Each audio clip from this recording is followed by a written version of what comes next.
Today I encountered that beautiful scenario where you want to draw, but you don't have a place to draw because you finished your sketchbook.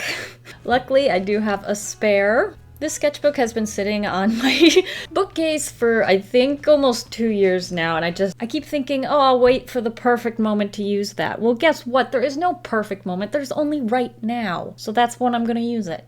Now. Let's get a better look at it outside of the plastic. It's very much like the sketchbooks I usually use, except you can tell it's purple and it has a yellow band. It's 48 pages. The paper's like a little bit slightly different color and a completely different texture and feel. So I'm excited to kind of just see how it works and what's gonna happen. So the plan for today is to draw on the cover of the sketchbook. I have an idea where I'll use like a single color. I'm thinking white, and then use the purple of the sketchbook as like the line art, you know? So I have to like inverse my art. But obviously first I need to figure out what it is exactly that I'm drawing. This thing is actually kind of annoying. It's like really, really thick and heavy. Oh, so the end pages actually are the same color as the sketchbook. So I guess we could just draw in here. I was like, maybe I should put my first page there, but nah, we'll stick to good old faithful. We'll come up with our ideas in these first 2 pages. Or I guess it's called the end pages. To keep with the purple theme of the sketchbook, I guess we could use a purple pencil. This is the purple Posca pencil. I know I'm gonna draw a character. Honestly, maybe it would have been cool to do something else, but we are going to be drawing a character. So first I'm just gonna like sketch out a shallow husk of a human being. We all know how that feels. That we can then add interesting elements to create a character design. This is my 27th sketchbook, so I definitely want to incorporate that into the design somehow, either in the outfit or just elementally, abstractly, I don't know, in the background or something. Lots of possibilities here. We're not ruling anything out. This is the early stages. Going into this, I will admit, I had a couple of ideas rolling around in the old noggin. One was a headband, like a scarf, you know, tied up in her hair. And the other one was like overalls, but maybe like vertical striped. I might have a slight obsession with vertical stripes on clothing lately. We'll talk about it later.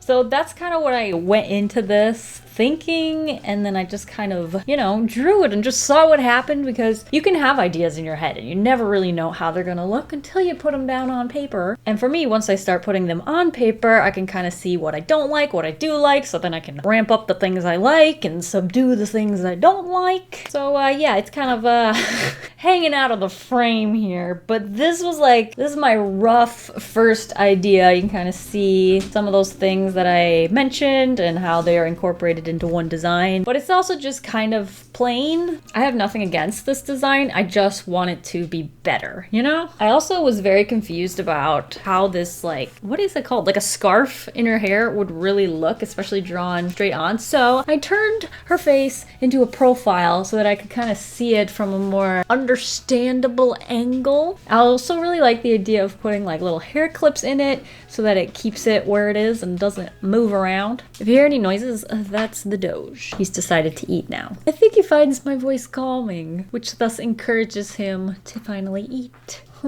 I also experimented a little bit more this time with blocking out the hair and just giving it like a very unique, not realistic, but like uniqueness to it, so that it feels like a character, you know? Because you can put the same curly hair on every character, but if you draw that curly hair a little bit different per character, the character is going to become more unique and recognizable. So that's kind of like the attempt here when I'm blacking out the hair. Continuing with the character design, I moved on to a smaller version. This way I can really exaggerate the shapes and just see the overall design much clearer. You can tell that I'm like exaggerating the size of the overalls, and I kind of like shrank down the legs and then enlarged the boots, and it's just creating this like contrast in shapes, and this just makes the silhouette more recognizable. I do this a lot when I'm trying to design a character that's not just basic, which trust me, I settle with basic plenty of the time. Sometimes I just want it to be a little extra special. To also break up the shapes, I decided to give her little circle sleeves, so they're like puff sleeves. It all was coming off very masculine, which I really like, but I thought just having that little like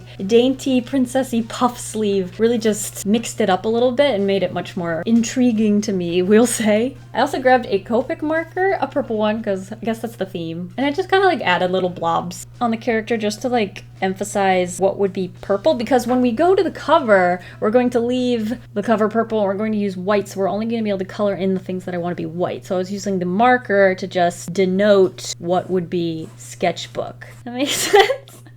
To further ingrain the design in my brain, I drew another one and just made little tweaks to things that didn't quite interest me, or maybe I thought I could do better. So I made the overalls even bigger and more rectangular. I kept the puffy sleeves, and I practiced drawing that headscarf bandana. It's a bandana! Oh my gosh. So I practiced the bandana and the curly hair as well. Now I thought that this second sketch wasn't really that much of an improvement from the first one, and I was really liking that one, so I moved into a larger version of the character so that I could then start adding in some details and like, well, that's it, details. The bigger you draw it, the easier it is to add details because your pencil's not going to change sizes. So when you draw small, your pencil's going to draw big lines. When you draw big, your pencil's going to draw small lines. And that's the kind of expert knowledge you can expect on this channel.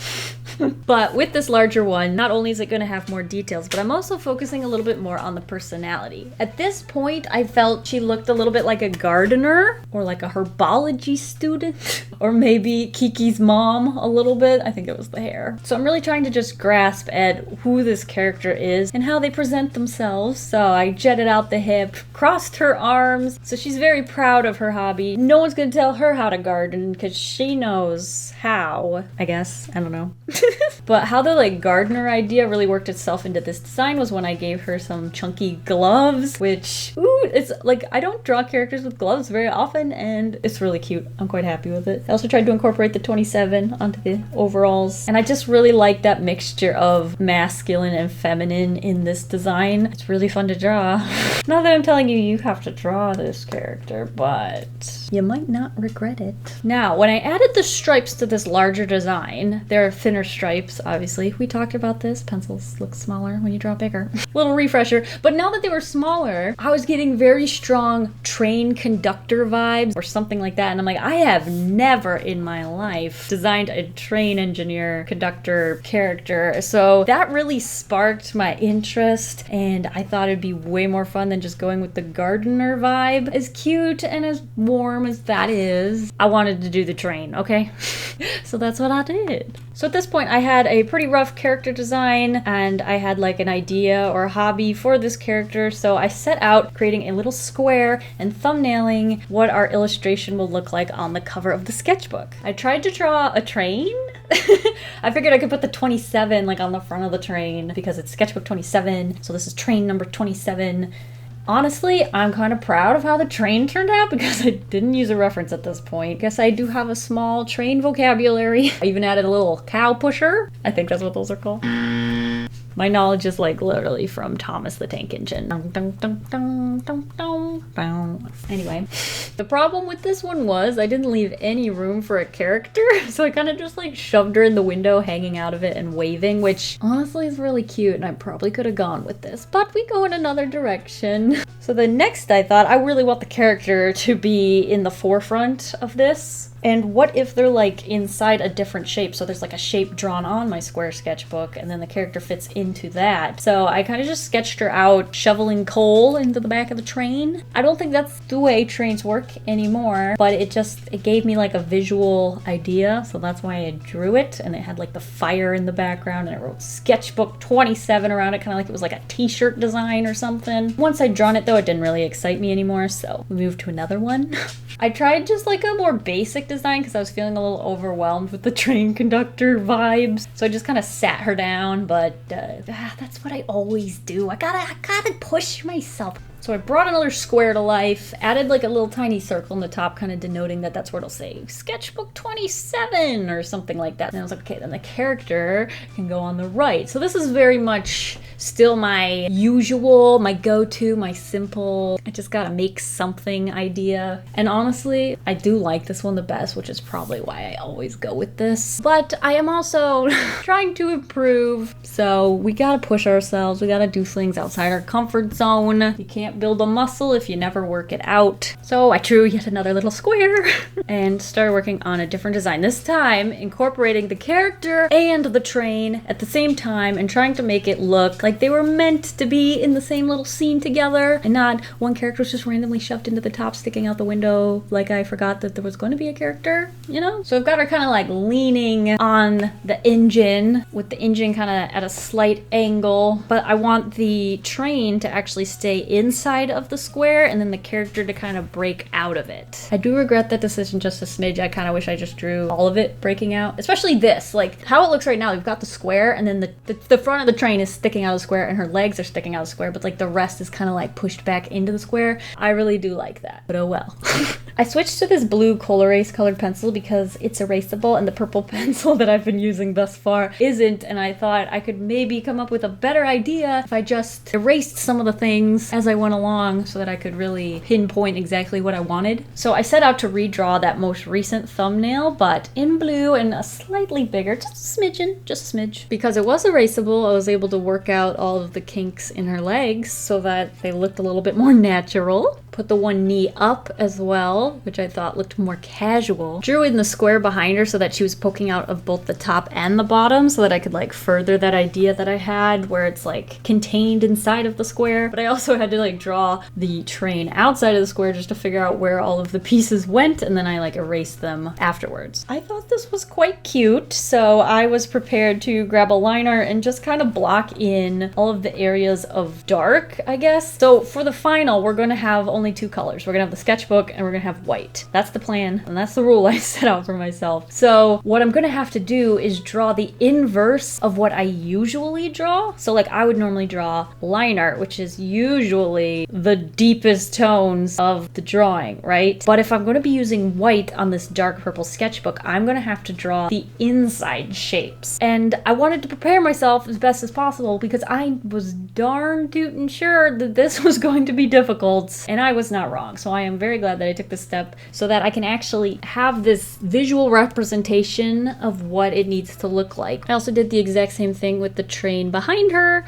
because obviously I'm going to need to know what that's going to look like. I also moved the 27 to the side of the car because that was what was visible in this version. I moved to just the side of the sketchbook and started drawing out the character, but specifically the character in the pose that I plan on drawing on the front cover. But I'm not going to draw the train behind it. I'm just working on the pose and drawing it larger so that I can like see those details and see where I'm struggling a bit more. You know, when you draw something larger, you're gonna see more. Is that the theme of today's video? It's even starting to annoy me. I was very right in doing this though because I did struggle a lot. I didn't want the character to look too like curvaceous or anything. Like I want them to have a bit of a youthful appearance, and then I want the overalls to be oversized. But I did like the way the face was turning out, so I went and added in a little line art to that to kind of just get a better grasp of what this character looks like. I wasn't crazy about the bangs because they just looked like they were coming out of both sides instead of just the top, so I used a Posca and just kind of marked out a piece of it so it's kind of like the bangs are just sticking out of the top of the head, and I think that this is a stronger design overall. So now I kind of realized that I preferred that previous square thumbnail where the train was more angled, so I decided to mix these two ideas together. So I drew that exact same pose from the one that I added line art to, but I tried to draw the train at more of an angle like the thumbnail previous to it. Now this I really like. It had all the elements that I liked about previous iterations, and it, you know, shoved to the side the things I didn't like so much. I added in some liner to again do what I mentioned earlier and just figure out where everything's going, specifically where tones are involved. And so this is when I put down the pen and I decided this is exactly what I want to draw on the cover. I was very intimidated, don't get me wrong, not only because I'm drawing a train, but I'm going to be drawing the inverse colors of everything, which is scary. I tested the Posca pencil on the cover and it actually kind of showed up, so I just sharpened that puppy and got down to business. You can see it best in the side angle, so we'll probably stick with that for a little while here. But I started with a square, and this is where the train is going to fit inside of, and then I'm drawing the character outside of that square, and they will be leaning on the train. So the main goals here is just to block out the shapes and make sure everything is where it needs to go before we start adding any kind of detail because once you start adding in detail and you have to erase something, I mean, it kind of hits you right in the heart, to be honest. So that's why it's good to just kind of block out and make sure everything fits where you want it to before you get too focused on anything. I made sure the train had some form of perspective. I kind of just visualized a perspective grid, and it kind of worked for the most part. There's one place where I messed up, but we'll probably get to that later. So we'll just not talk about that just yet. Once I liked where the train was and where the character was, although I did draw her a little too big and too low, so I don't get to draw those big boots. But I knew where the train was, I knew where the person was, and now I was able to start adding in detail to all of these elements, starting with the person because that's the most fun part. That's literally why. I also worked on the train behind her, making sure it had the 27 on it and that the perspective made as much sense as possible without actually drawing in a grid, because we're drawing on a sketchbook and I would have had to draw grids going off of the sketchbook, and I figured I could just wing it. That's not a good lesson, but there you go. The train behind was looking a little boring, so I literally added some bells and whistles just to add some visual interest and make it look less like a square. And then it was time to lock in my final answer. And by that I mean add paint. I started with this Posca pen, and I figured I know I want all of the skin to be white, so I just started filling in those shapes. I tried to stay within what I had sketched because I figured if I went outside of it, everything's gonna just feel a lot chunkier, whereas I need to take the lines as the outside of the shape, so I tried to stay within it as much as possible. Now the Posca pen is not 100% opaque, so it was a little patchy, but we'll just do more coats later on. We're just trying to get down that first coat and make sure it's where we want it to be, because when it's still wet I can kind of remove it because it is a water-based medium. So kind of like when we sketch, we're just putting down the basics and then we'll tweak it as we go. If there was one part I was the most nervous about doing, it was the face. And I feel like the arms and legs were doing fine. So I had a little bit of confidence built up when I got here. But yeah, it was terrifying. Terrifying! Like the Posca pen has quite a big nib, like even though it's a smaller Posca pen. But like I had to draw around the shapes and like keep the idea of line art in my head. But like the line art's what I'm not drawing, and so I'm drawing the inverse of what I usually draw. It was like a brain puzzle or something, and I mean, I could have done worse. I'll admit it, I could have done worse. But eek, scary. So scary, in fact, that I decided to grab a purple pen and kind of add line art anyway. This isn't like the exact color of the sketchbook, but I figured it was a good enough match. For most people, probably wouldn't even be able to notice. But you and I will all know, because we're in the know, and because I told you. Like, before I added the pen, I had a hard time looking this character in the face, but like now I'm like, okay, slightly satisfied. I moved on to the hair. I just outlined the hair. I figured we'll probably add a white border around everything, because otherwise you're not going to be able to see the hair at all, so that seemed important. I realized the 27 was actually going to be white, which means like the piece behind the 27 is actually going to be the sketchbook color. So that was actually very helpful. I'm glad I didn't have to draw like the outside of the numbers, because after doing the face, I was a little scarred. Then I moved on to the rest of the train, coloring in all the spots in white that I wanted to be white, and leaving all the spots that should be dark. Again, easier said than done, but I just kind of took it piece by piece and moved around it, made sure that it just looked like a three-dimensional shape, which was the goal. Ended up using the pen a lot more than I hoped that I would, but it does make a big difference kind of chiseling away if I like put down too much white and I just needed to kind of like just take tiny little slivers away. So like the mouth now looks like the teeth don't look as big anymore, and it's a little cuter. Before the teeth were just like giant caterpillars, like in her mouth. Colored in the really big window, but I like tried to keep in mind that maybe the window has some kind of reflection to it. So the reflection is actually the white that I'm painting, and the sketchbook behind it is like seeing through the window, if that makes sense. But that was really fun, just filling in a large area. The mistake I was talking about earlier with perspective is the front of the engine. You can kind of see it like cuts too short. So like there's the round part of the train that she's leaning on, and you can tell that that extends way further than the front of the compartment that she would ride in when she's driving the train. I do play around with it later, but it ended up being too big of a mistake to fix completely. I also added in some little wheels because they weren't quite visible originally. If I was drawing the train before I drew the square, so like if I'd drawn the whole train, the wheels probably wouldn't have been here, but just so that people know know it's a train, I added them just down there, you know? Kind of a little trick. No regrets there. Then I grabbed my even smaller white Posca pen and just started adding in details wherever I thought it looked boring, basically. So like, these don't mean anything in particular, they're just there to fill space and make it look more intriguing. This pen doesn't work quite as well as the thicker one, which is why I didn't use it for much leading up to this point, but I figured for these little like unimportant, just space filling stuff, it'll work pretty well, and it did. I'm pretty glad that I chose to just throw in detail, because otherwise it kind of just looked a little bit more unfinished, I'd say. Oh, this is my first attempt at fixing the front of the compartment. You can see it wasn't super successful. Here I finally added in the stripes to her overalls. I feel like they really complete her look and give her something more interesting to look at instead of just overalls. I don't know, I really do like the stripes. Then I grabbed some white acrylic paint, grabbed a paintbrush, and just kind of layered over some of the flat areas of color that looked patchy still. I should have grabbed my heavier body acrylics. This one's a liquid acrylic, so it's kind of more transparent, and I probably could have got away with less coats if I just used the heavier body one, but alas, I did not. Then I added a straight border all the way around the entire square by moving my entire arm up and down and not moving my wrist at all, so that it became a nice perfect straight line, because I mean the ruler's already built in. Why would I get a different ruler when it's right there? Then it was just some final touch-ups with the purple pen and then some attempts at fixing that big mistake that I mentioned earlier, but it ended up making everything look pink up there. Something must not have been quite dry when I was mixing or adding paint or pen or something. I kind of like the pink, but I wish it was like more distributed amongst the entire illustration. But yeah, there's my new cover of my new sketchbook. I'm not like enthralled, we'll say. I mean, I'm drawing the inverse of what I normally do, so that's like, I can't expect it to turn out the way it would if I was doing my normal thing. I'm okay with it. I have to stare at it though until I finish the sketchbook, so maybe it'll be an incentive to finish my sketchbook faster. That's the positive spin on it, eh?